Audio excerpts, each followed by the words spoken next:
The following production is part of the We Be Geeks podcast collective.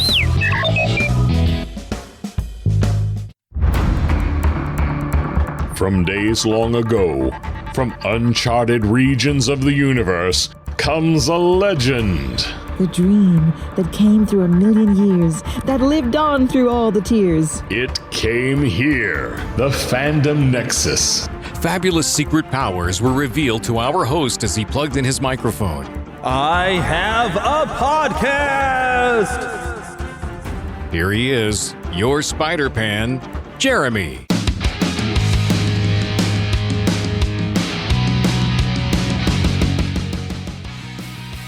Hello. Yes, hello. It's me. I almost forgot to unmute my microphone and I started talking and realized I couldn't hear myself in my own headphones. But we are here. We're back. I'm back a little later than I expected to be. I'm almost getting all the details worked out to where I think I still want to be consistent again like I was for years. And we had an episode out every week. I had it for you on Monday morning.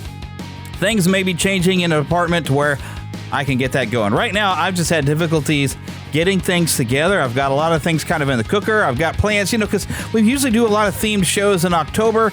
I have plans for themed shows, but it's been a little rocky on getting some things together. I even, a fellow named George Taylor has a book out. I believe he hosts a podcast, Imagine Nerding, if I'm not mistaken. Working on getting him on. He's got a new book. So we get to talk some Disney a little bit. We've kind of pulled away from Disney, which, we can get into that here a little bit later. There's definitely something to talk about in that realm.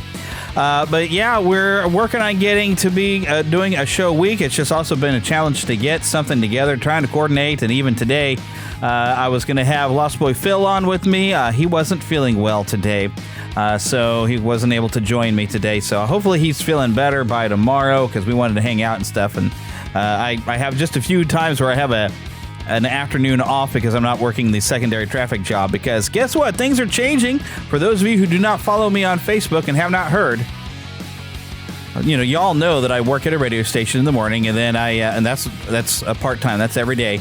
And then occasionally I get to work in the afternoons working traffic for another company that has not been consistent. I wasn't able to continue, working every day. I would get only when I needed to fill in for somebody, and you can't live off of that. All my job searching, finally, I've found something full-time that I've been hired on. I just, of course, have to pass a background check and a drug test, which is very simple. But I will be working at a television station making commercials with their creative services division. So I'm going to go from working in the radio half to working in television, and I'm going to be working more of a video format, which I do, of course. I've done quite a bit of video. I can edit. I can produce. This is going to be fun. This is going to be really cool. I'm very excited. I'll be starting this new position later this month, pretty much at the end of the month, because I'm going to fulfill all my obligations I've had with the part-time position, with the traffic of when I said I would be able to work beforehand. I'm going to make sure that, yes, I'm going to be there where I said I would be, because that's the right thing to do. Plus, it gives me 2 weeks for everybody to kind of figure out, at the radio station I work in the morning, get them all. Hopefully, maybe by then they'll get to move forward and be able to find somebody to replace me in there, because I know one guy does not want to have to come in as early as I do. He works very hard during sports season, and I don't think he would be looking forward to coming in at 5 o'clock in the morning, as I have been doing for since I've returned. And even since when I worked there before, I was starting at 5 o'clock in the morning before I was furloughed. And thankfully I was able to come back to that job. I was very thankful to be able to return to the position. Just unfortunate I was only able to return part-time. I was hoping maybe something would happen. Maybe I could switch it back to a full-time, but I did find a full-time position, and I got to say, this one pays more, this position I'm taking. So I'm very excited. I want to do a great job over there at this new place and work my way up the chain there. It'll be great. So I'm confident that I can do a good job, but I also am like, man, I hope I can do really good, because I want to be like, yes, thank you for hiring me and full time, and here's my awesome work. So, and the neat thing is the guy who was hiring me there, I actually had seen a short documentary I'd done in Marceline, and he was impressed by that. So that's something I made because of some Disney love, and I had kind of something to do with this podcast, and now I've been doing for 8 years. We'll have hit we'll start our 9th year, really, first week in December. If you can believe that. I've been at this for a long time, and some of you have been with me for that long time, and some of you might be new. I don't know. But it's very exciting. So life is going to change. Hopefully, I'll be able to get something a bit more consistent then, because I'll have a regular schedule work. I'll actually not be getting up at 3 o'clock in the morning anymore to get to work by 5. So, life is going to definitely be changing, and I feel like I'm finally going to get back to some sort of normal, which hopefully means that our release schedule will be weekly, if not more than, because I'd like to catch up. If I was to add up the amount of episodes I should have done between, like about the time when COVID hit and it slowed me down to where I was make more like a bi-weekly show. But of course, bi-weekly, I've also been going nearly 2 hours. So hopefully y'all have enjoyed that. But if I go through and added up the numbers, I wonder what number I should be at for having consistently tried to do this every day of the week. So what I might try to figure out a way to do is do some short episodes for a week or a few weeks, until I get the number back up to where it should be if I had consistently had a show every week. That thought has been in my head, and it's a weird, crazy thought, but that's the thought that I've had in my head, okay? I can't explain it. It's just there it was. But speaking of some things that we want to draw your attention to, Eric has posted this into our Facebook group, which, by the way, we have a Facebook group. We have a fan page, and y'all remember Lost Boy Eric. I haven't got to talk to him directly or have him on the show in a very long time. I'm going to take a drink here for just a second. But he was sharing, you remember Adrian Robb. He joined us here at Planet Comic Con, and we recorded a show with him. But he has worked for Disney, Disney, Pixar, Lucasfilm, Marvel, and Archie Comics. I mean, he's a great artist. Well, let me just read what Eric wrote. He's got a GoFundMe page up for Adrian and Jennifer Robb. It's called the Adrian and Jennifer Robb Recovery Fund. And here's, of course, this is in Eric's words, so imagine my voice is Eric. Eric has a nice, deeper voice than I do, but this is what he says. It says, I met Adrian in the 6th grade, and we quickly became fast friends. And over the past 30-plus years, I have never known Adrian and his wife, Jennifer, to be anything less than gracious and generous. Adrian is an artist and has made a living working with Disney, Pixar, Lucasfilm, Marvel, and Archie Comics, bringing many of your favorite characters to life. He loves nothing more than appearing at comic conventions and visiting with fans of the franchises he's worked on. In January of 2019, Adrian slipped on a patch of ice and fell, shattering his drawing arm as a result. Over the past 3 years, he has worked hard to recover from this life-changing accident. However, he has suffered from other disabilities which have prevented him from working full-time. He has struggled to support himself and his sweet wife, who is also dealing with her own chronic disease. Because of their setbacks, they are struggling to stay in their home and pay their monthly expenses. Their savings are nearly depleted. Please consider helping Jennifer and Adrian. They are the most giving people I know, and they deserve to receive back some of the goodwill they have shown. And I'm going to put a link here to the GoFundMe into the show notes here. You'll have to go to our website, neverlandpodcast.com, and find this particular episode. But I'll put a link in here so you can go and donate to this GoFundMe. If I wasn't having, hadn't had such a rough, year, I would like to be able to donate too, but I've got to hang on to what I've got. It's going to be a lean month until I start my new position. If they're still needing help after that, I will gladly be able to help out. But they're trying to raise $10,000. They've got, as of this recording, $4,110. And I would like to be able to throw in a little bit myself. Like I said, I think I might have to wait. But yeah, there's definitely good people. Oh, and there's even an update from Adrian here. It says, thank you for your kind and generous support. Jen and I are overwhelmed with gratitude. This is going to help us. This is going to help us. A little typo there. This is going to help us avoid some hard choices about our house and future. 3 months ago, I started suffering from a series of medical conditions, which I know I haven't shared widely, that have prevented me from working at my full-time job.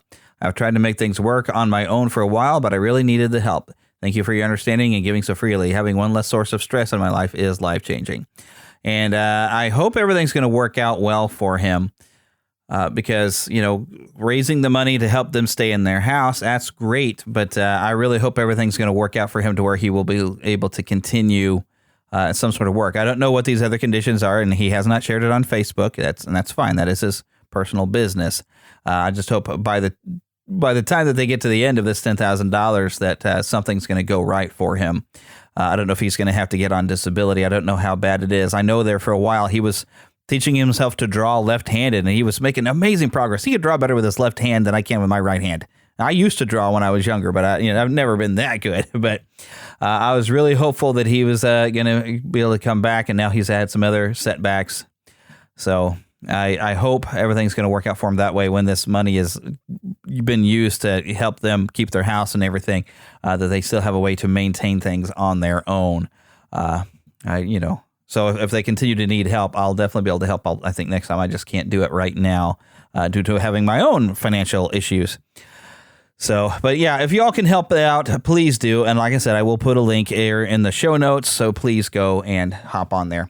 Okay. And other things, though, we want to talk about before I get through, because I know this is what we call host chatter. So what have you been watching? The things that we always like to say. What have I been watching? Well, one of the things with doing this traffic job is a lot of times I'm sitting here at home working from home, and I want something to listen to while I'm kind of staring at a screen waiting for somebody to have an accident. So I've been watching Star Trek: The Next Generation because you know what? I hadn't actually seen every single episode.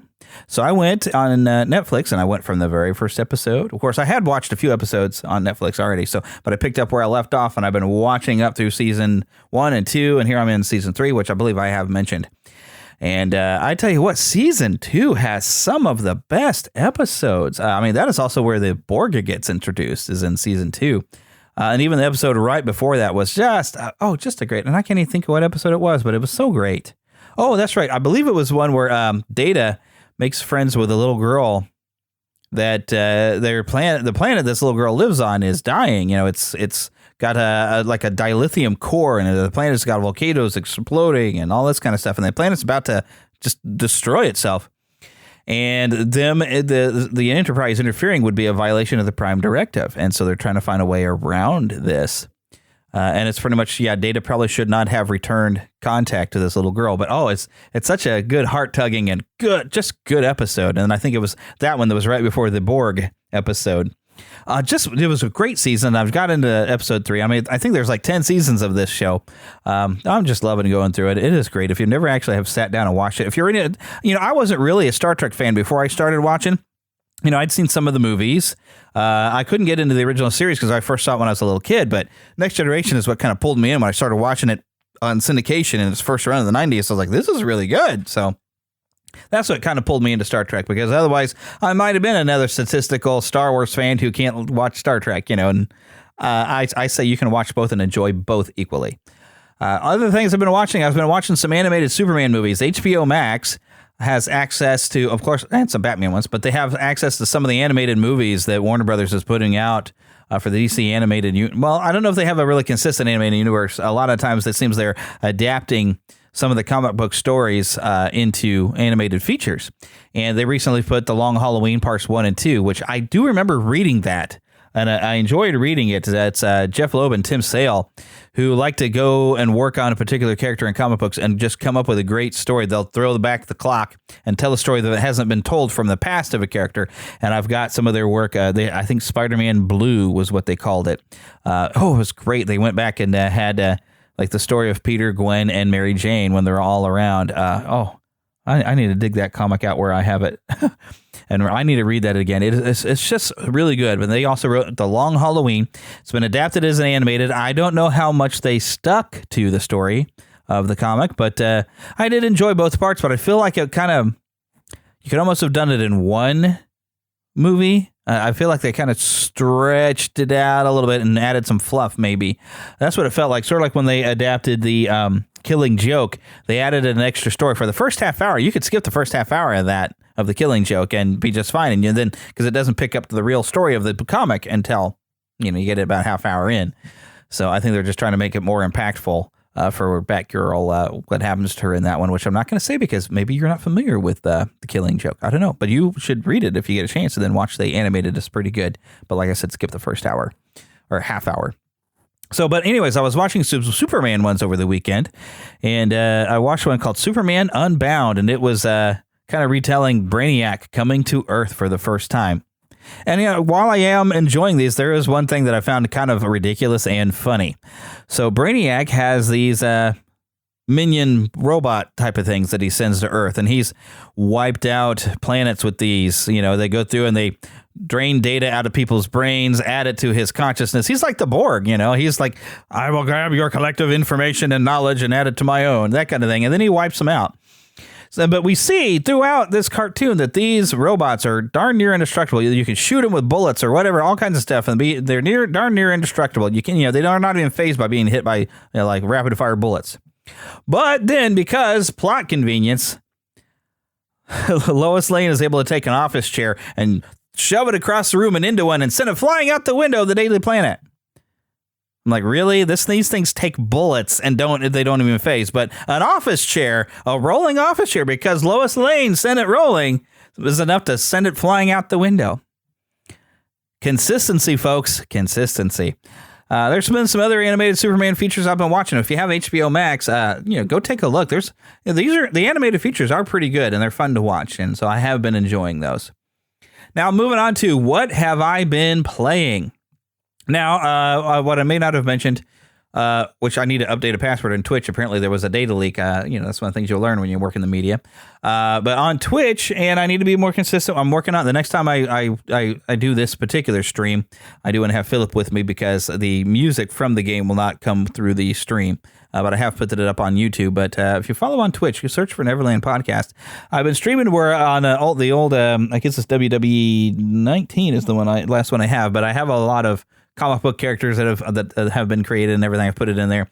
Having a lot of fun, and I have like an official wrestling show of that one. I've got a pay-per-view to play through. But if you go on to Twitch, you can see some of this. But you also go to our YouTube channel, the official Neverland Gaming channel, or the Neverland official gaming channel. I can't remember how I phrased it. But if you go and look at that, I have put that as a playlist of me playing this wrestling game, and you have my commentary. And eventually I do want to have commentary with Philip as we'll play this game together, and that'll be fun. But I have also been doing a thing I call Scare Play 2021, where mostly every day, I haven't played yet today, mostly every day, though, I sit down for an hour or two playing a scary game. And we've already played through The Evil Within, and I've been playing Alien Isolation, as I think I mentioned already.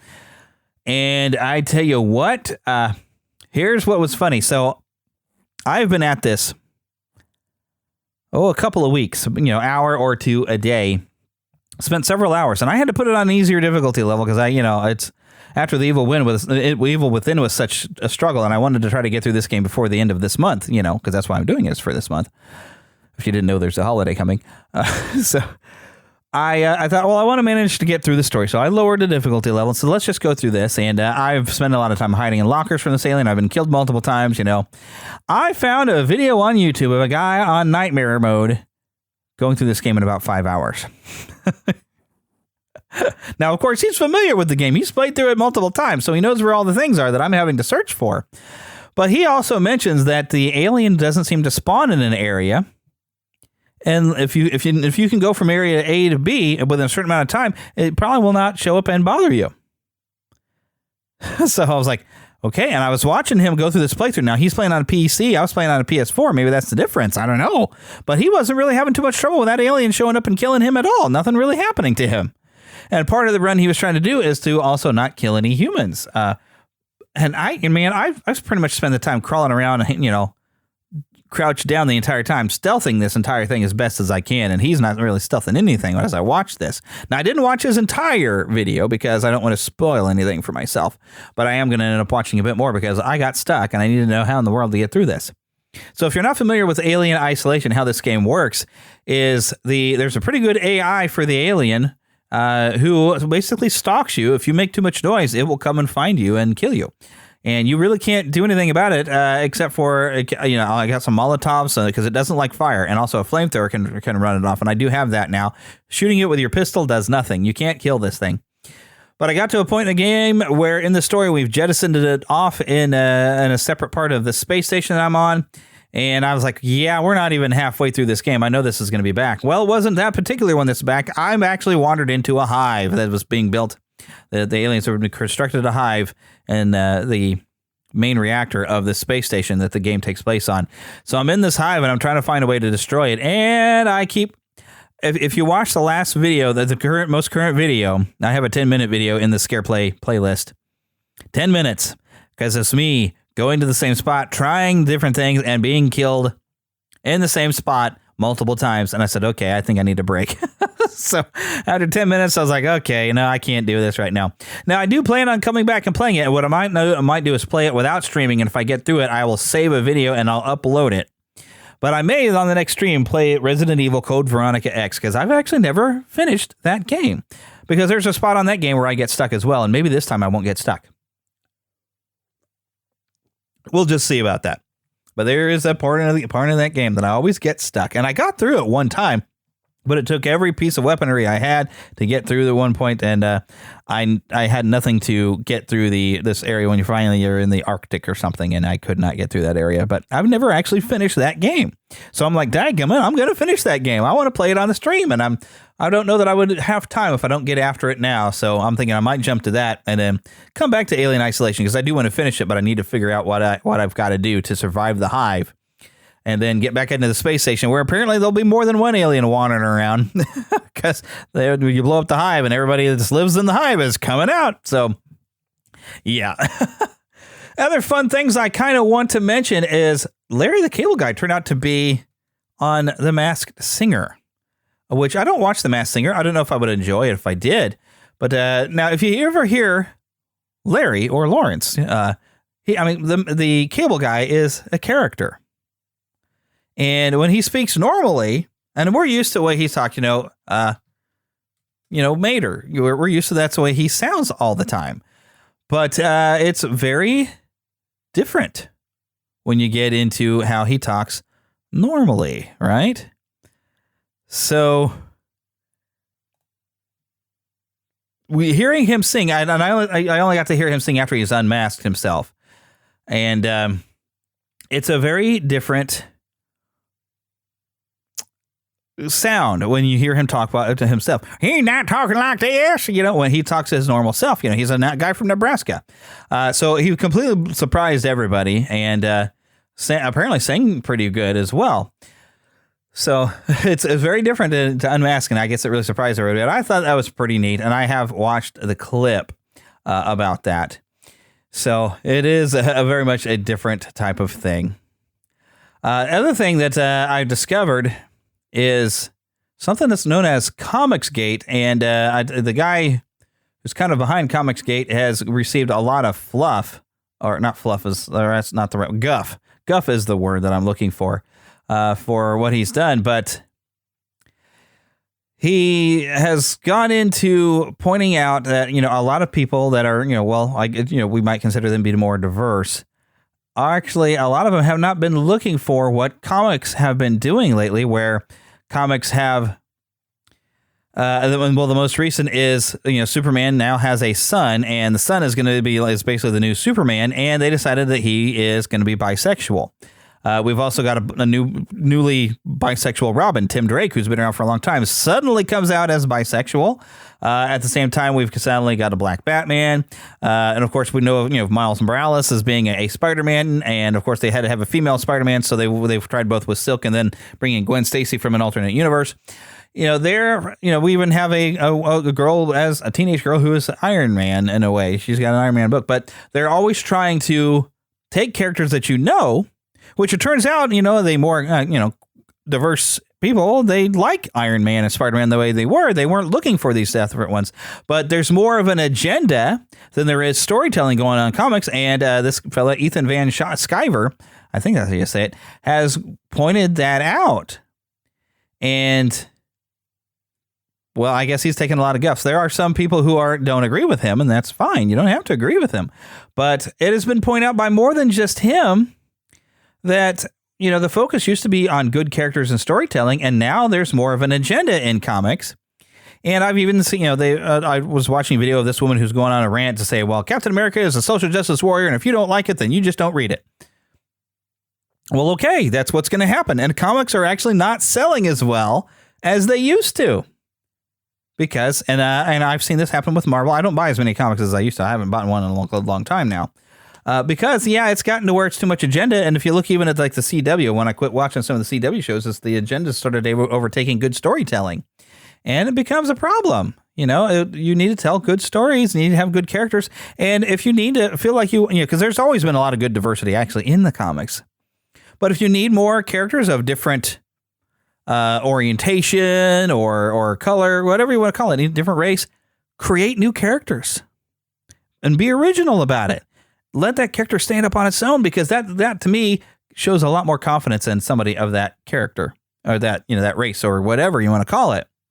That shows more confidence in them that they can carry a story and that you can create an interesting character of that. I mean, Spawn was a completely original idea, and Todd McFarlane, he's like, you know what, I'm going to make a black character because we need some more. And Spawn has been a very popular character since his creation. I mean, it's very possible to do this. It's Yeah, I think I've already gone on enough tirades talking about, have some originalities. Don't try to borrow a name and thinking, well, we couldn't make this popular if we didn't borrow the name of Spider-Man to put this other character on.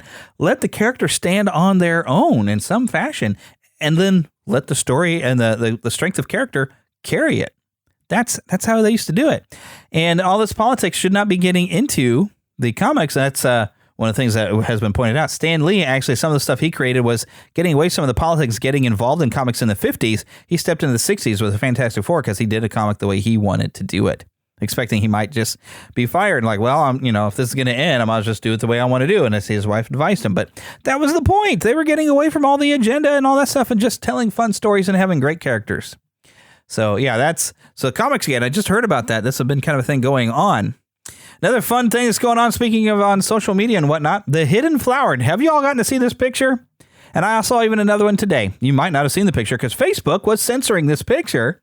And it is a flower that says, stand up for what you believe in, even if you stand alone. It was the message on here. And for some reason, Facebook censored the picture, saying it might be a graphic. It is a picture of a flower under a magnifying glass, so you can see the flower growing up on concrete, and there's people walking around in the background. I'm sorry, I don't see what was the sensitive content. It's a flower. And today someone had shared, they posted that someone had shared a recipe for these like peanut butter cookies. They were like gluten-free, I think, or something like that. I don't know. There was something about it. They were peanut butter cookies, but the picture of the cookies was censored. And you know what's in the picture? Cookies. That's it.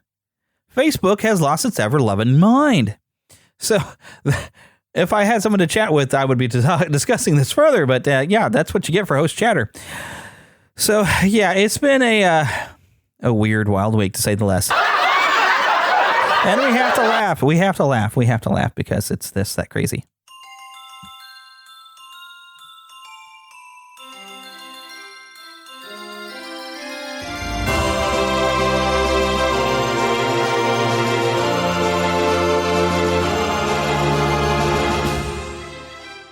Spanning the Disney and geek universe to bring you the best in comics, toys, movies, and entertainment.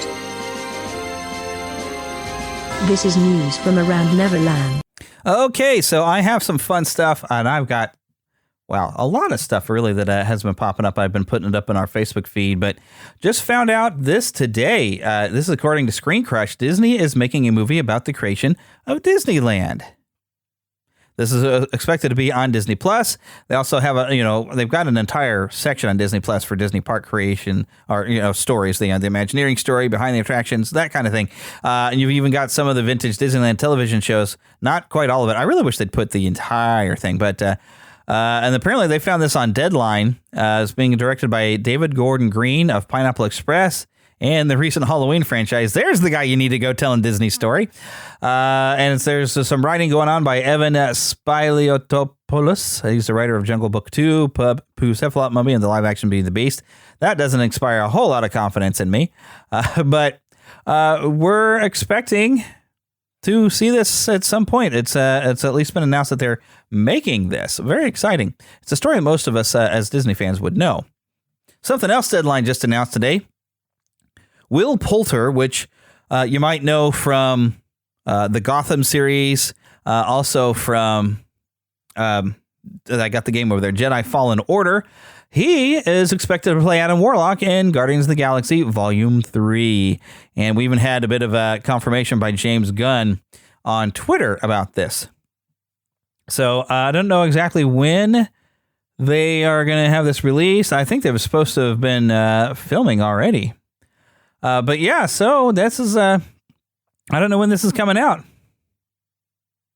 But here's the interesting thing. Apparently some sources are saying that he landed the role of Warlock in Marvel's anticipated sequel. And Kevin Feige, of course, is producing. That's pretty much what we got. That's it. Moving on. Something else new coming. WandaVision spinoff starring Catherine Hahn is in the works at Disney+. Apparently it was announced through Variety and I guess on some sort of actors on actors thing that they have video of. So of course she's playing Agatha Harkness again, and we all enjoyed Agatha Harkness. Now this was a slightly different Agatha Harkness than what we would see in the comics. What I would like to see, you remember, she kind of, and as it describes it here on Variety's website here, it says Wanda traps Agatha in Westview by using her powers to force her to revert to her Agnes persona. So we expect to see her break out of the Agnes persona. But Agatha Harkness is the nanny for Franklin Richards, son of Sue and Reed Richards, right, of the Fantastic Four. So might we be working our way, because we're expecting the Fantastic Four to come around, might this be working our way that direction? That's speculation on my part. I really like to see it. But yeah, we're some sort of a spinoff with Agatha Harkness, which she's been involved in a lot of stuff. I think we covered this in depth a while back. So it's coming. But anyway, something else. This is pretty cool, although I have DVDs of all of this. So, Apple Plus, I believe it was Apple TV Plus, got the exclusive rights to Peanuts, I believe, like last year. So we weren't able to watch them on TV. But a press release that's on comicbook.com says Great Pumpkin will air on PBS and PBS Kids on Sunday, October 24th at 7:30 p.m. Check local listings. That's Eastern time. Charlie Brown Thanksgiving also airing on PBS, and Charlie Brown Christmas also airing PBS. The Thanksgiving special, November 21st, Christmas special, December 19th.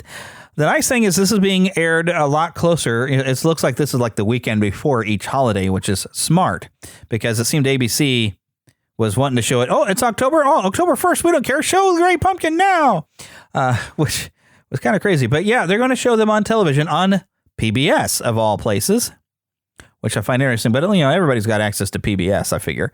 I don't know if there's probably a streaming service of PBS right now. I don't know. I shut down most of my stuff, but I do have regular television. So, but like I said, I own DVDs of it. I can just watch them anytime that I want.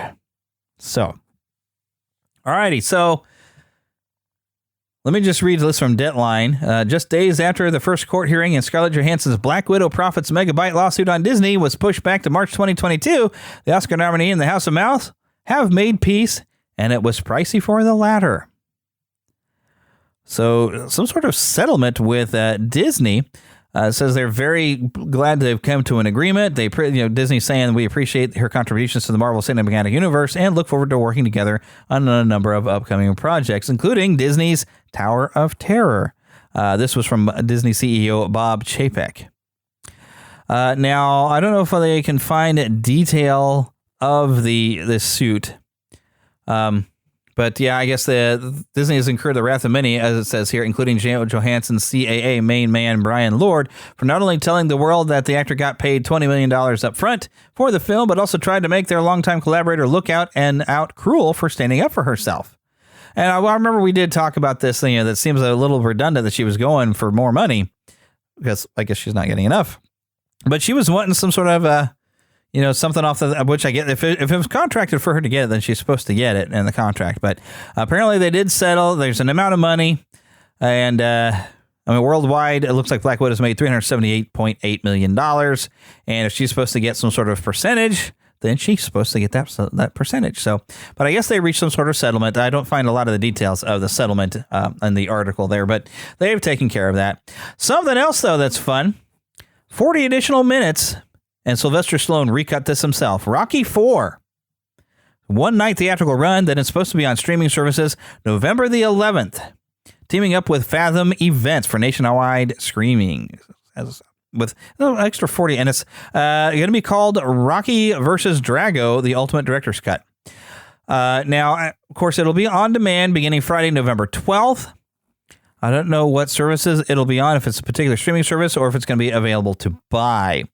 But apparently a lot of stuff ended up on that cutting room floor. 40 minutes. So this is going to be a lengthy version. And I always did enjoy it. This movie was a little cheesy, but, I always did enjoy Rocky IV. So pretty excited to actually check that out. I might see if I can get myself some tickets to there.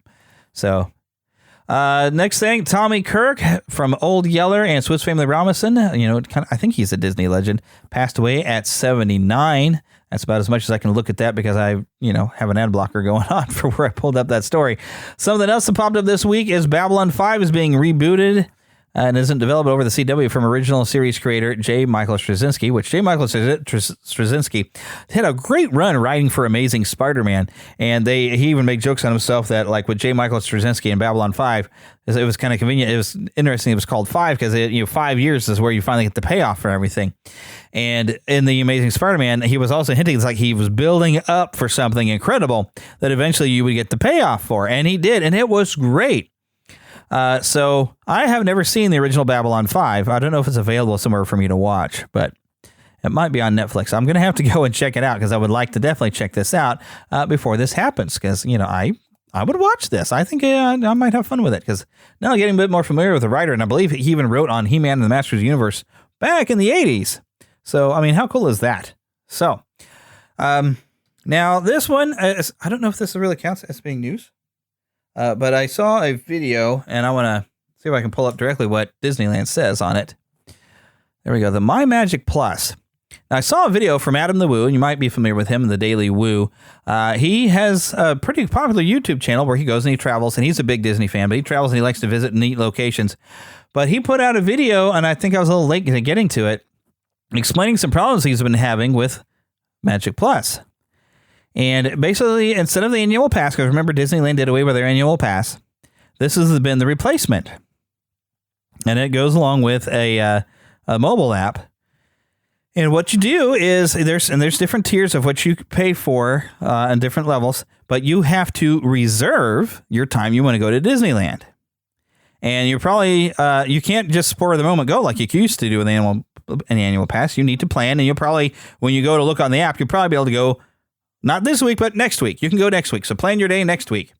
The challenge comes is if you miss, I believe it's 3 different reservations, because you have up until the night before to cancel. And Adam was talking about, or maybe it was somebody else pointing, I think it was Adam was talking about, you actually have to drive to Disneyland somewhere, which you should be able to do this on the app, but it's like you have to drive there to be able to cancel or something. I got a little confused on that, but if you don't cancel by the night before, they're going to penalize you, and eventually you'll be punished, and they will not allow you, I think it's for like a month at least, you are not allowed to even make a reservation after about 3 strikes. Now, this is a company, not a governing body. A governing body can make laws and you need to obey, and they're for your protection. This is a business, in a way, trying to make things more convenient for them, where they've already got your money, but they're going to deny you the service that you're paying for because you broke their rules. Now, they're not a governing body on this to be able to establish, to set that sort of a rule to where you're not allowed to use the service. I mean, it's understandable you're going to have some rules of how you want to behave in the park. When you misbehave badly in the park, and you're going to have to get thrown out, and you might even get a ban. But, I would expect to get my money back then if I've paid for a year's worth. If I'm paying for a year's worth and I'm suddenly told that I can't use it, I expect my money back. But I bet they've worded things in their little contract, of course, very well to where they are protected. It's like, nope, we got your money. Too bad. But that would bother the heck out of me. And I've seen, some Disney apologists are like, no, this is fine. No, we signed up for it. We knew what we were getting when we were signed up for. Like, that bothers me. That really would. This is a business telling me I can't use their service, even if I've paid for it, as a punishment. Like they have the right to punish me. They're not a governing body. This is a business. But I could rant on that for a while. And, but yeah, Adam the Woo was bringing that up and how he does not like this and does not like that he can't just spur of the moment go. And it makes things actually a lot more difficult. So, yeah. The Genie Plus is coming soon, and that seems to be where they've modified things to where the Fast Pass system has been put into Genie Plus, and now you actually have to pay extra for that. And I believe it might involve parking as well. I have not been paying attention to Disney and the park stuff that much here lately because we've tried to pull away. But these are some of the things that I hear I read and that I'm like, this doesn't seem right. But the Genie Plus system apparently is going to be moving over to Disneyland as well. But anyways, there are some neat things going on because as you know, the October 1st, you might most likely know Walt Disney World was the 50th anniversary. And there's some new, I was watching footage of people out there on opening day, and pretty much you had a lot of the local people just going to buy the merchandise. Everybody just wants the merchandise. And a lot of them are probably buying duplicates, and they're going to try to sell it online. I don't think Disney can stop them. I think they've tried different ways, but that's what people are doing. People waiting a couple hours. I mean, because of course, I'm sure they want some for themselves, but they're going to get some extra, I bet, and they're going to try to turn around and sell it online because, you weren't here to get this. This is exclusive for your first day, and it's a limited supply. But there are new bits of entertainment. One thing I've seen did not work well. And it looked cool. It was this kite show going on in the animal kingdom. It seemed like a really great idea on paper, but then it's had all kinds of problems. I'm not sure it's meant to last. Some of it does work well. They have some cast members performing the show out there with kite things and characters on poles, and they can move them around and they look really neat, and they're really neat designs. But then they have out on the water these jet skis, and they're towing these kites of like Simba and Baloo, and the wind is just making him look awful. And they literally have to crash these kite balloon things into the ground, and they can't lift it up until they make sure it's not damaged. But they have to crash it into the ground in order to stop them. And people have been making fun of this on social media. It was turned out to be a pet idea. But we've got to see some video, and this is how far badly the magic has left Disney. And yes, the magic has left Disney. Something's wrong. Something is seriously wrong to where it seems like they're faking it. They had a video, like a 45-minute video, where they had these two, hosts that were talking about all the wonderful new things coming, and that's all fine and good. But at one point, they want to talk about some of the new clothing items you could purchase. And, in one shot, we see them wearing their regular clothes, and then we've cut away to show some of the clothing. Come back, and they're wearing some of the clothes they were just talking about. And they, oh my gosh, look what we're wearing. Wow, we suddenly have different clothes on. Magic. That was the most over-the-top, falsely produced magic, quote-unquote, I've ever seen. Like, oh, look, the camera cut away, and now we have different clothes on. Magic. That says to me a lot of how, I don't know, the magic seems to be gone in a lot of ways. Am I alone in this? Let me know. Send me an email, comment or something on Facebook. But that was so cringy. It was so cringy. But they got some new entertainment coming across all four of the parks. New merchandise, new food, new drinks, and some very fun stuff, actually. They had a toad burger that I did see where it looks like a little toad head with some olives, and it's got a pickle hanging out for a tongue. The Star Wars Galactic Star Cruiser will have its first voyage. Extremely expensive. Yeah, I'll probably never be able to get and take a vacation to that. The Guardians of the Galaxy Cosmic Rewinds going on at Epcot. There's a Next Generation Magic Band Plus, and the Hey Disney Voice Assistant, which is basically, I believe they've worked it with Amazon. And so it works like that. It's basically a device, but you can use it in the parks, and you can even put it onto your phone. But you can say, "Hey Disney," and ask it to tell you what time something's going on or something in the park, which is a cool idea at the resort. That's a really neat idea. So that is probably one of the cooler things I've seen them pop up with.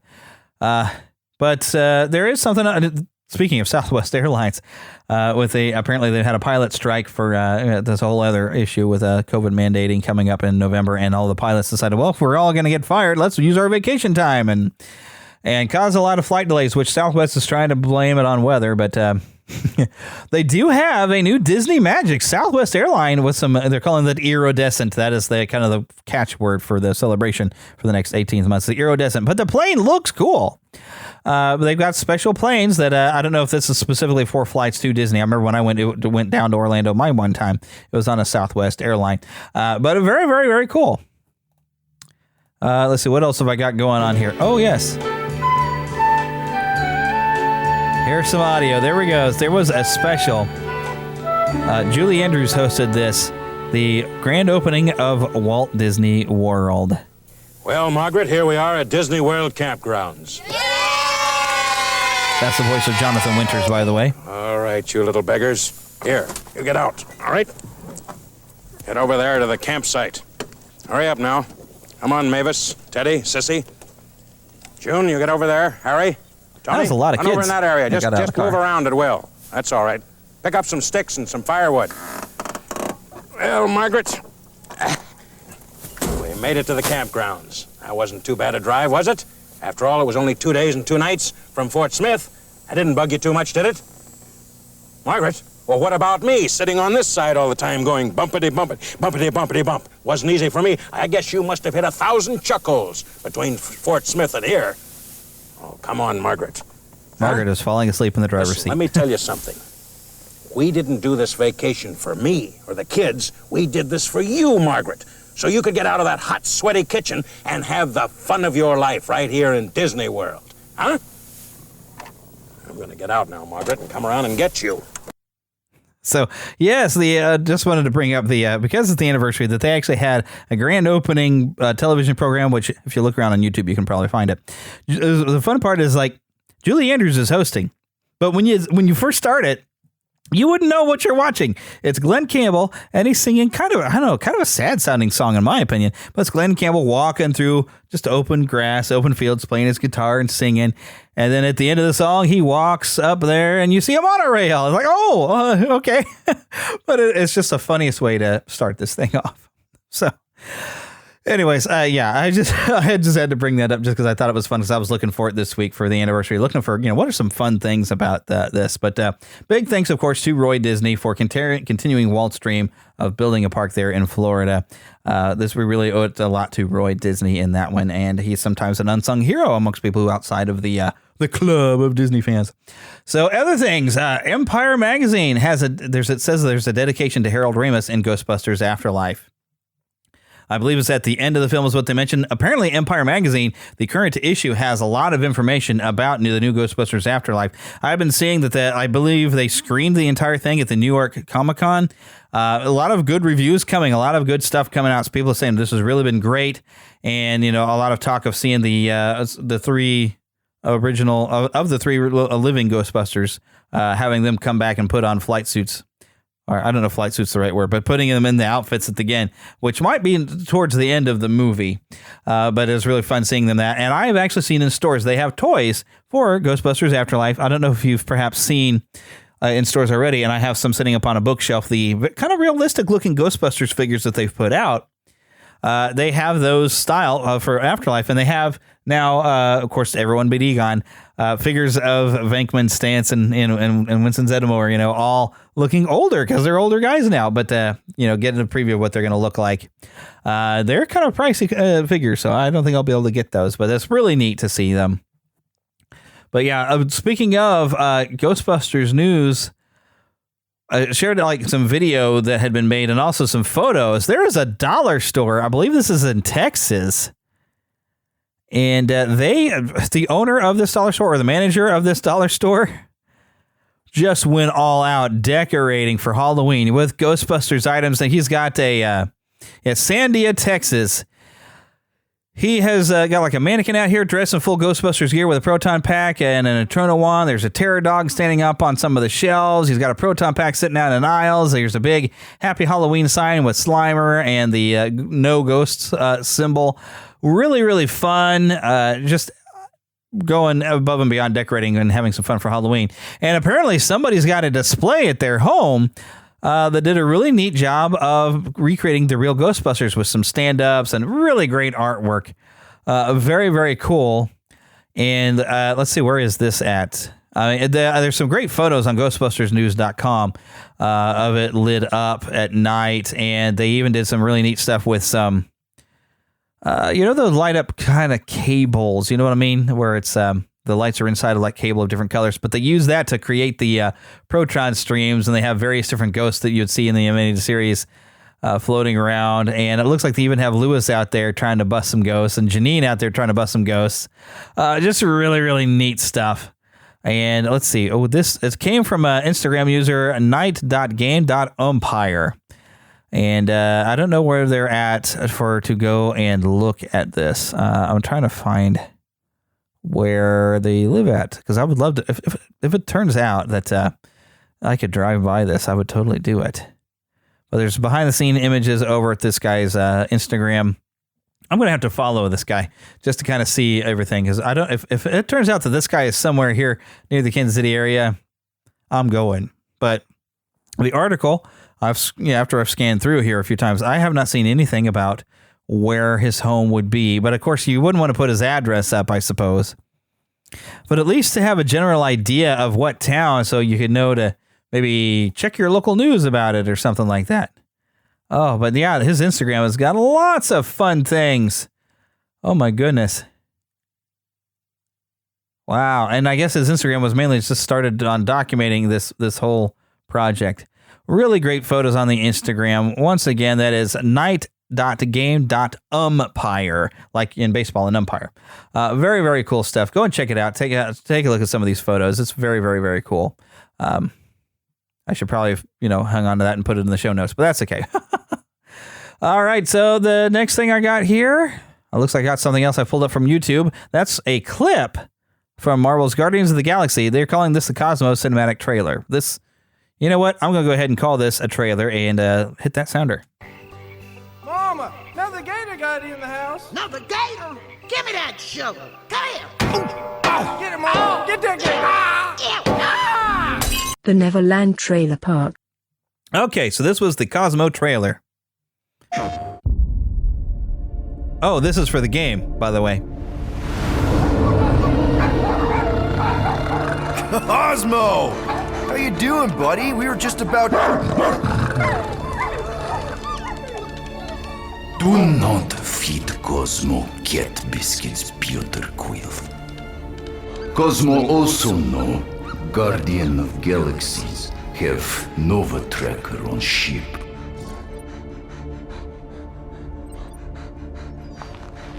Okay, I'm sure it's just one big misunderstanding. Right? Right. Seems to me like you're short-staffed, and we want to find out what happened as much as you do. We do. So let us investigate for you.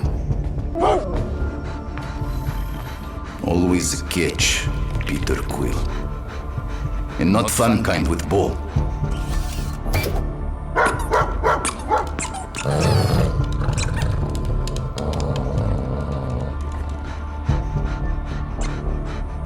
Face it, dog breath.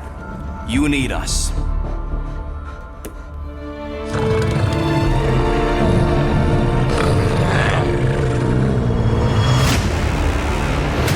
All right, so Marvel's Guardians of the Galaxy is out for pre-order on October 26th. I believe the game is supposed to come out in November. Well, the pre-order at least is available here very, very, very, very soon. There are some new games that actually came out, like Metroid Dread just came out this week. I've also been seeing the fourth in the Left 4 Dead series, which is Back 4 Blood, which looks to play a little differently. You get to choose your character a little differently, and there's other characters to unlock, and you actually have to use things you earn in the game to purchase more ammo and purchase different weapons. So it plays differently from the old Left 4 Dead games, but apparently it's in that same vein and some of the same makers. Looks pretty fun. That apparently is also available on Xbox Game Pass, which I don't have my Game Pass account anymore. I might have to get it back some point so I can try this game out maybe with some friends. So something else, though, another trailer that is not what you would have expected.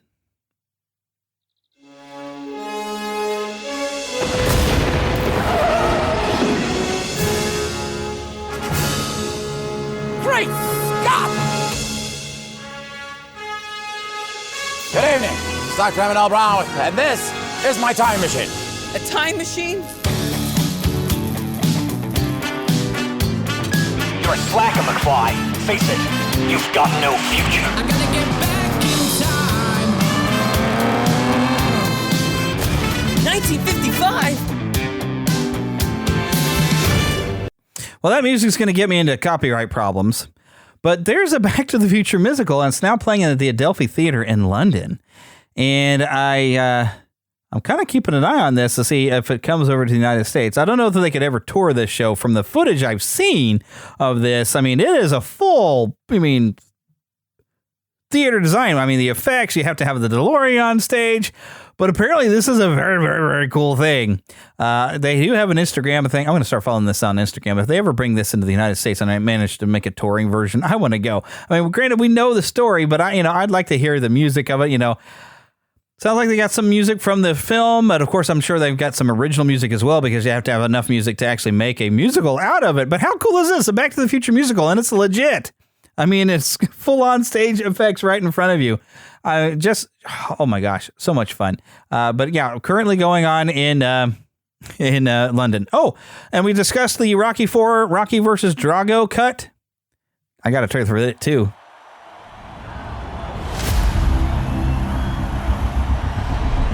Russia will now throw its hat into the ring. I've seen this Drago fight. Drago is a super athlete. I know I can beat him. Hey, Paolo, look, maybe the show is over. You got nothing more to prove. He thinks he's fighting for the whole country, but his reasons are wrong. I'm asking, as a friend, stand in my corner, just this one last time.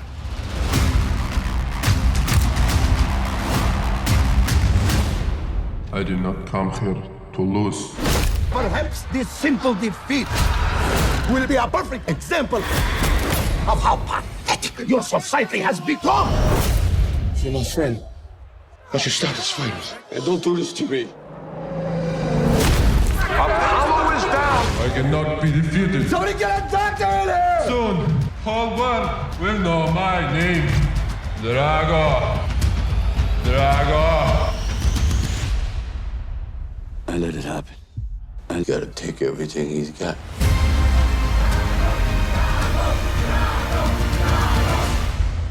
He's had one professional fight, and one man is dead. It's suicide! You can't win! This is gonna be a time when you're gonna have to do things that other people don't think are right, but they're gonna be right for you. You gotta do what you gotta do. Has the fight been set yet? It's in Russian. Are you nuts?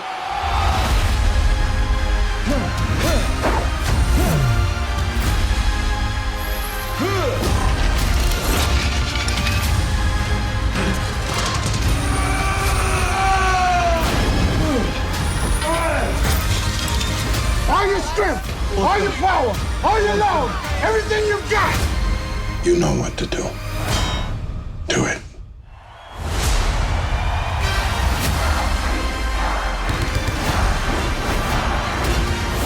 He's not a machine. He's a man. Be more man than him. I must break you. Rocky is in serious trouble. Breathe. Don't be scared. Get up, you son of a bitch! All those fighters you beat him with heart! Get up! Get up! Get up.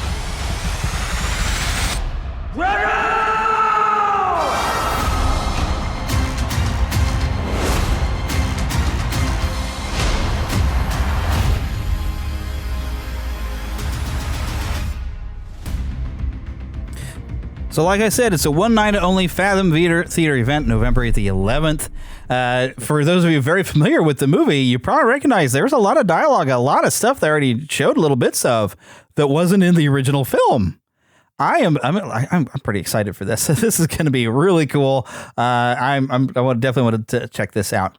There's some new stuff coming to Disney Plus here. This is called Just Beyond.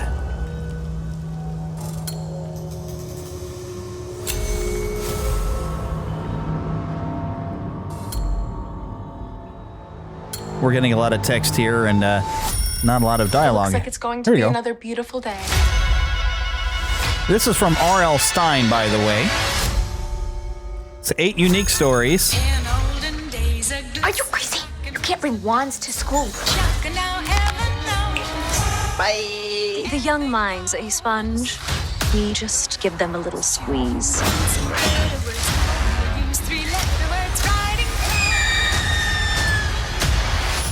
We have a visitor. Can she see us?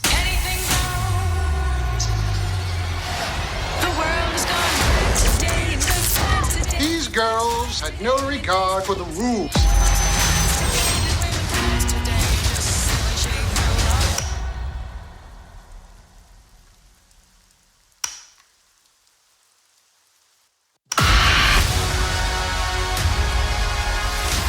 I don't quite feel like myself.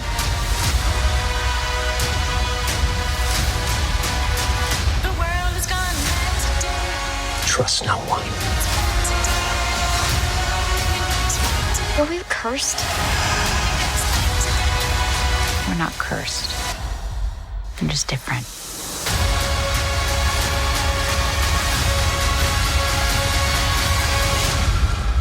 We are going to have such a wonderful time together. Yay! Just Beyond. Original series streaming October 13th on Disney+. So by the time you hear this will be on Disney+. For those of you who are fans of Goosebumps, which I was kind of older, so I haven't really ever watched Goosebumps.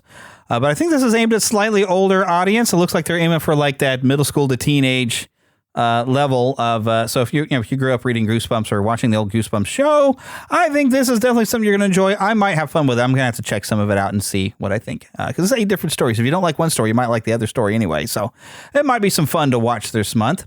Here's a movie. We usually don't cover like R-rated films in this show, but we're doing things a little differently because this is based off of one of my favorite game franchises.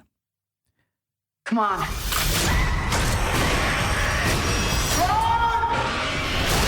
So this is coming November 24th. Every story has a beginning. Discover the origin of evil. Why are you back here, Claire? Your conspiracies weren't true when we were kids. They're not true now. We need to expose Umbrella. Watch this. I'm afraid, Claire. I'm afraid of what they're gonna do to this town. You see, Umbrella, they had an incident. I'm talking Chernobyl, if you know what I mean. People are getting sick. You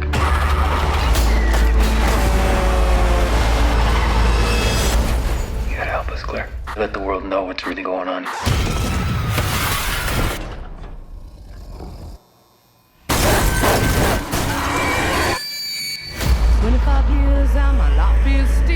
We have to contain this. Trying to get up that great big hill of hope. Shall we go? For a destination. Into a crisis, times when I'm lying in bed. This is where they could give me a copyright strike. So. Don't remember if there's any more dialogue at this point. This is where they're experimenting on him. We should split up.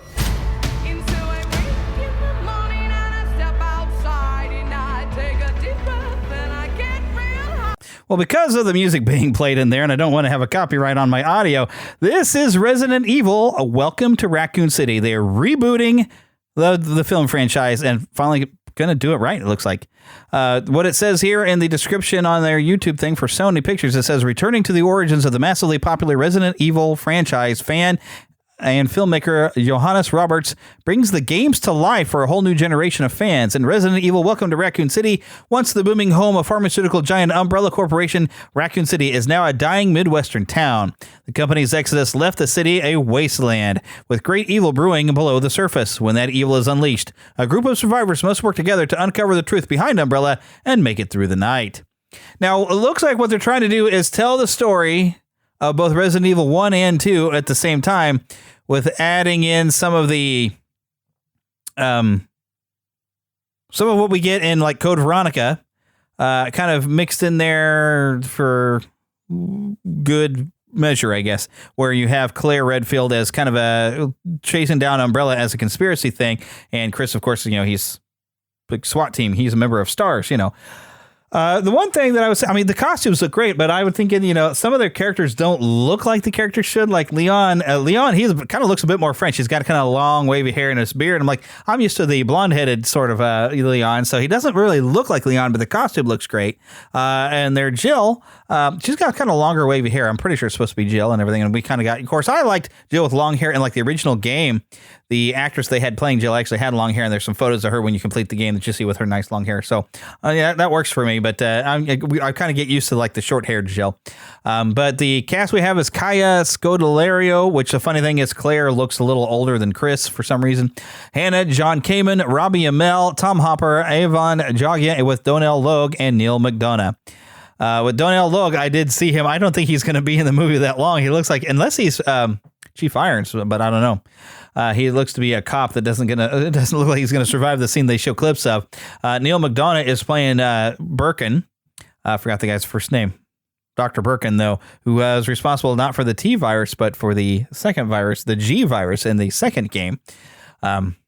So, he's been posting stuff to his Instagram on here lately when everything was coming out for this game. But the sets look incredible. They look like the Spencer Mansion and the imagery that they have. They even recreate, when you watch this trailer, the first time you see a zombie in the first Resident Evil game. If those of you familiar with this will know, you come around a corner and you see this zombie is eating one of the members of Star's Bravo team, and then it turns its head just to the side and its eyes look right at you before it gets up to get you. And they recreated that shot in live action. This looks like it's going to be kind of fun. It might be kind of scary. I don't know. I don't know if it's meant to be a horror movie or what, but here's something else we want to throw at you. We already know this is coming, but they had just one final trailer for Dune. And, of course, I got to share it. The outsiders ravage our land. Their cruelty to my people is all I've known.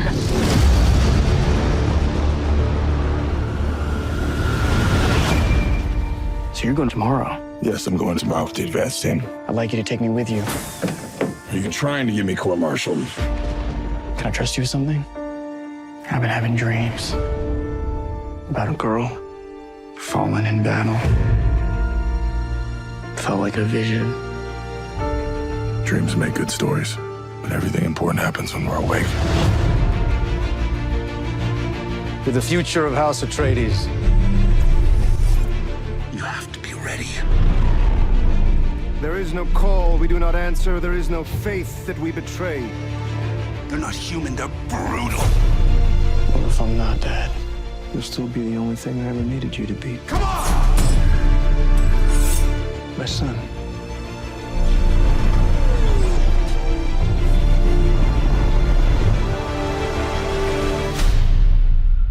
I know you.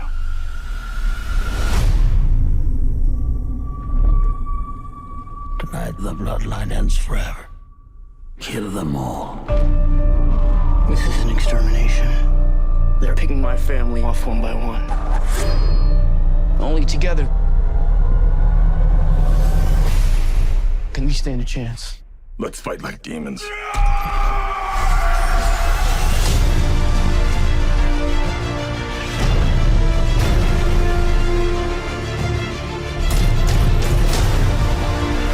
It's not safe for you here. I must not fear.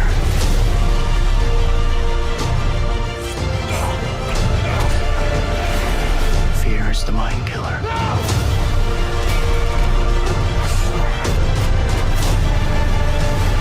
Where the fear is gone, only I will remain.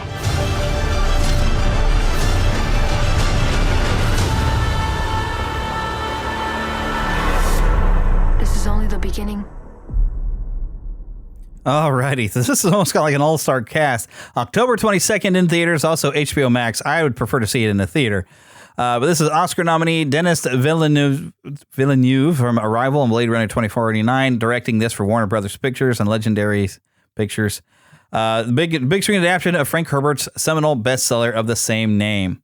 Let's go ahead and read some of this. A mythic and emotionally charged hero's journey, Dune tells the story of Paul Atreides, a brilliant and gifted young man born into great destiny beyond his understanding, who must travel to the most dangerous planet in the universe to ensure the future of his family and his people. As malevolent forces explode into conflict over the planet's exclusive supply of the most precious resource in existence, a commodity capable of unlocking humanity's greatest potential, only those who can conquer their fear will survive.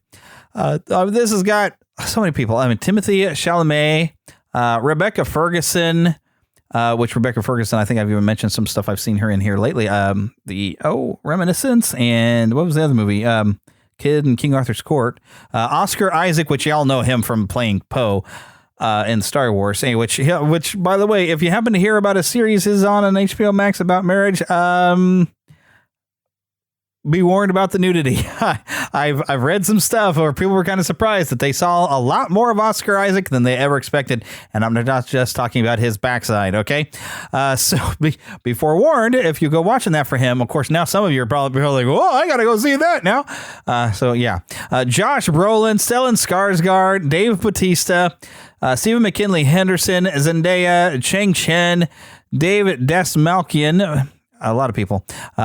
Sharon Duncan Brewster, A lot of different people in this. And Javier Bardem from No Country for Old Men, Skyfall. Also, that last Pirates of the Caribbean movie, he played the villain that had come back after Captain Jack. He was a dead pirate. I can't remember what the character's name was, but he is so great as a villain. But yeah, this is going to be huge, epic. This should be. And somebody even commented, I really, really wish this is as good as it looks. I hope it will be, because it looks like they did a good job. Dune is one of the things that's been very difficult to adapt into film. It's been attempted before, and some people like the 80s film. I've never seen it because I heard it was kind of okay. I vaguely remember the book. I went to the audiobook of the first 2 books in the series, and they're great books. They really are, if you're into sci-fi. But so I'm excited for this. This is coming the 22nd. So yeah, I definitely want to check this out. But here's something that just dropped today, coming to Disney Plus. We've talked about this coming. Well, ready or not, here it comes.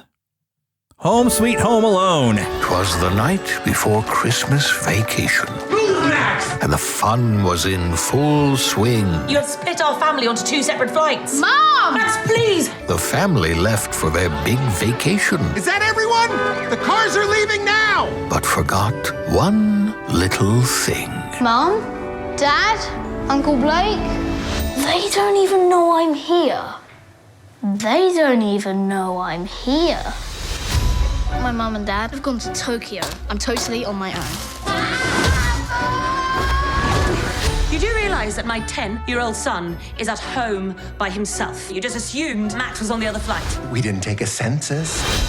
We got reports of suspicious people around 36 Lincoln Ave. I can't go to jail, honey. I wouldn't last 30 seconds in Gen Pop. It's where fresh fish get got. Nobody here is getting got. And we're criminals. I don't think so.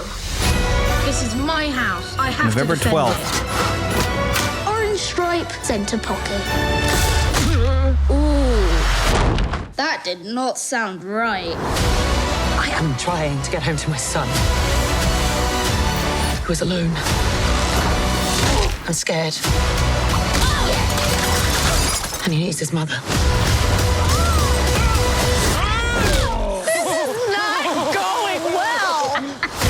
Home Sweet Home Alone. Oh no, a ladder! You think I'm that stupid? Yes, I do. Only on Disney Plus. So, Home Sweet Home Alone stars Ellie Kemper. You might know her from The Office. Rob Delaney, Archie Yates, Aisling Bay, Kenan Thompson, Tim Simons, Pete Holmes, Devin Rattray, Ali Mackey, and Chris Parnell. The film is directed by Dan Mazer from a screenplay by Mikey Day and Streeter Seidel, story by Mikey Day and Streeter Seidel, and John Hughes, based on a screenplay by John Hughes, because they ripped John Hughes off, but John Hughes did not write this, and you can tell. I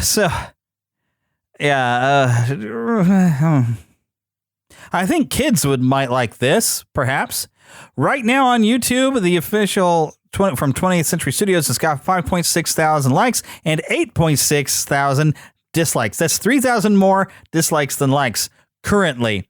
And this is not the only place this trailer is actually there. And people commenting, you just broke everything. We're out of ideas. Reach back to the 90s and let's reboot something. Disney, someone's saying, Disney exec, let's remake a classic, but make it worse in literally every way. Yeah, the only thing in this whole trailer that is even remotely interesting is the fact that Buzz became a police officer, which you can see him. And they even got the original actor that was Buzz with his McAllister badge.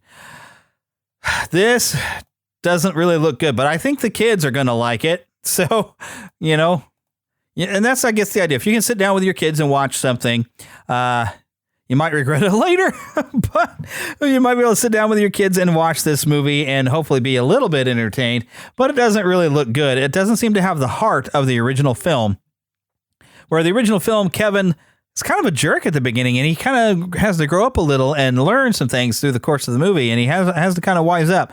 This kid seems like he's just a jerk the whole time. So I don't think so. I don't think there's any heart in this movie at all. It's just like, oh, hey, I know, let's make a Home Alone movie. But moving on to something else, we do have a review. This is sort of a movie review, but I don't know if you call this a movie because it's 50 minutes long. Came out October 8th. It's something we've been talking about coming, Muppets Haunted Mansion. is on Disney Plus right now. Now, I was skeptical, I must say. A lot of the stuff they've been doing with the Muppets lately has not been that great. That Muppets Now was not good. And it seems like something wasn't quite right. The Muppets just haven't quite been the same. But this was fun. There's people talking about that the soundtrack is available. You can get the soundtrack. You can stream the soundtrack. I didn't think the songs were really all that great. It is kind of fun. They brought in Grim Grinning Ghosts at points. I thought the songs were okay. They were passable, but they didn't have the power and charm of the classic. But and also this had a whole lot of cameos of people I had no idea who they were. But I did have fun with it. They did really kind of recreate the Haunted Mansion attraction, and Gonzo and Rizzo are going through the attraction, and it was really just fun. I had a really good time watching this. It took a while before the first joke really landed with me, and I actually laughed at it. It took all the way up to the Swedish chef chasing a pumpkin with a chainsaw because he wanted to carve the pumpkin. That's the first time that I felt the good old-fashioned Muppet mayhem that makes me laugh. But up until then, it was a lot of, yeah, okay, I get it. That was supposed to be funny. Okay, that was supposed to be funny. But then the Swedish chef came out and I was laughing. But I did also like that they're going to the mansion of Gonzo's favorite magician, the Great MacGuffin. Get it? Okay. And he gets dropped off by the driver, Yvette Nicole Brown. No idea who she was. Gonzo and Pepe. I accidentally said Rizzo earlier, didn't I? But Gonzo and Pepe meet the caretaker, played by Darren Criss, and several other ghosts and singing the song Rest in Peace. The ghost host is Will Arnett. You got Madame Pagoda, which, a pagoda is like something in China, isn't it? In the name of an architectural structure. So I thought that was kind of silly that they called her that. Instead of Madame Leota, it's Pagoda. There's some really annoying jokes. I guess it was supposed to be funny. They never seem to get Miss Piggy right anymore. She doesn't have any charm to her anymore. She's just annoying and egotistical now. She's gone from being a little bit proud and a little full of herself to being a full-on narcissist, and she's just not fun and charming at all anymore.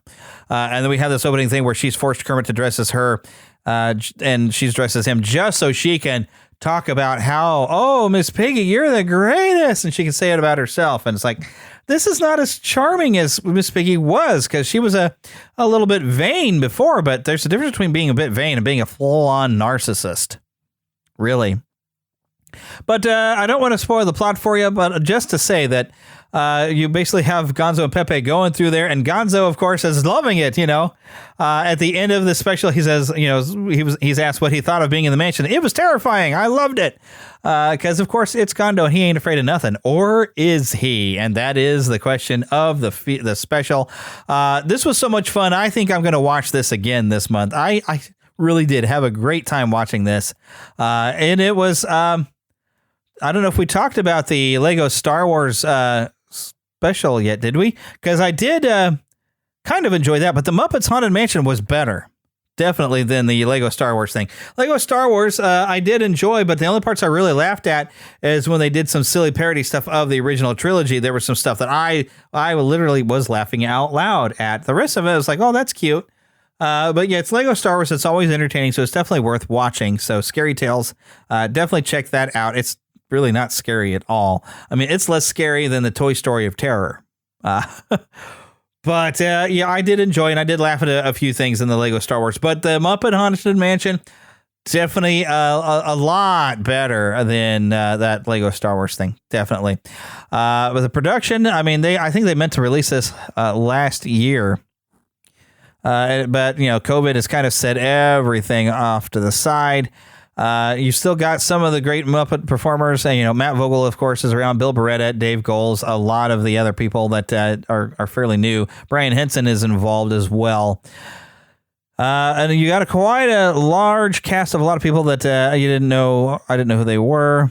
John Stamos popped up, though. I did recognize Pat Sajak, Craig Robinson, Danny Trejo. I like this. Ed Asner pops up as a ghost named Claude, which basically out in the graveyard, you see some of the gravestones you'd see out in front of the attraction. And it was almost too soon to see Ed Asner out there as a ghost, because I was like, oh, I saw him. I was like, yeah, and you just passed away. The production initially began actually late 2019, early 2020. Full production intended to take place in March of 2020. It was suspended, though, because of the COVID-19. Special then began shooting over the course of 3.5 weeks in April 2021. The special is notably the first Muppet production to be primarily shot in an LED volume using LED screens to create virtual sets rather than green or blue screens. And you can tell the backgrounds were not real. I mean, but I did love what they did with the Haunted Mansion wallpaper with the faces. It's purple and it's got faces because they put Gonzo's face and Pepe's face and some sort of monster face in there. And even in one of the doors, we recognized a Muppet monster in the doors. The way they mixed the Muppets in with the mansion just was great. But the project was announced. I'm looking at the Muppet Wiki, by the way. The project announced in May 2021 as the Halfway to Halloween event with a special video featuring Gonzo and Pepe the King Prawn, which y'all remember that. I think we played the audio where every time Gonzo would mention the special, lightning would strike and Pepe could never get it to work. So the fall 2021 issue of Disney 23... D23 for those of us in the know. They featured on the special entitled A Gonzo to Halloween, an article including interviews with Muppet Studios Vice President Leigh Slaughter, Gonzo, and Pepe the King Prawn. Chocolate Eclairs promoting the special sold at Pizza Rizzo starting on September 1st, revealing Muppet versions of 3 of the stretching portraits, with Crazy Harry being placed on the role of Dynamite Man, Link Hogthrob, Julius Strangefork, and Miss Poogie as the Quicksand Trio, and Janice as the Tightrope Walker. A 4th eclair features a Muppet version of the Haunted Mansion's iconic wallpaper. I would almost not want to eat the eclair. I'd almost want to keep it because it was so cool. Further promotion in the Disney theme parks included a magic moment photo op at the Haunted Mansion in Disney World, where the Muppet Haunted Mansion logo and Piggy as Madame Pagoda are superimposed into the guest photograph. Exclusive footage from the special was also screened as part of Muppet Vision 3D pre-show starting September 30th. In downtown Disney in California, a promotional display area was set up featuring artwork, props, and specially decorated trunk. First footage from the special was featured in a promotional video for Disney Plus's Holostream celebration, published on September 8th. Full trailer followed September 23rd, which I believe we covered that as well. The special received its world premiere on Disney Plus Holostream Drive-In on October 7th. That was a cast and crew only event, which featured a live introduction by Gonzo and Pepe the King Prawn. A public screening was held on October 9th, paired with Behind the Attraction, The Haunted Mansion, which I've watched, I liked it. It was great. And The Muppet Show, Vincent Price, which I have that on DVD. But of course, that's available on Disney Plus, so you can see with Vincent Price. Also, The Muppet Show, if you watch it with Alice Cooper, fantastic. There's some promotional appearances that went on. There's a really great gallery of images here from trailers, from social media, and all kinds of stuff on the Muppet fandom. So yeah, I really enjoyed it. Had a great time with it. I'm glad I did. I was worried I wasn't going to because I love the Muppets. I love the Haunted Mansion, but I wasn't sure that they were going to get that to mix together. But luckily, they mixed it together very well. So for all the things that I've criticized Disney about in this show, I got to hand it to them on this one. This was great, and I think I'm going to go watch it again. But it is time for us to leave you for now. Well, of course, we want to give our thank yous out to Karen Kennedy, Ricky Pope of Christian Nerds Unite, and Darren Wilhite of the Wilhite and Wall Show for helping me out with our opening. Remember, you can send us an email, podcast@neverlandpodcast.com. Follow us on Twitter, Neverland PCast. On Facebook, we have, of course, if you search for Neverland Podcast, we even have a Facebook group. If you go into groups, Neverland Podcast. Leave us a voicemail, 816-226-6492. Join our Neverlanders on neverlandpodcast.com. You can go and become an official Lost Boy or Pixie. And, of course, donate through our patreon.com/Neverland Podcast. And, of course, if you visit our website, neverlandpodcast.com, go to the front page there and you'll see my podcast reviews. Click on that link. If you happen to have a podcast and you need to check up on your reviews, that is a great way to be able to have all of your reviews from around the world that you wouldn't normally get to see. You can get it sent directly to your email. You can even put up a thing where it pops up all your newer reviews on your website, that kind of thing. Really, really great service. I highly recommend it for a great fee. But yeah, that is all we have for this week. So until next time, get lost in an adventure.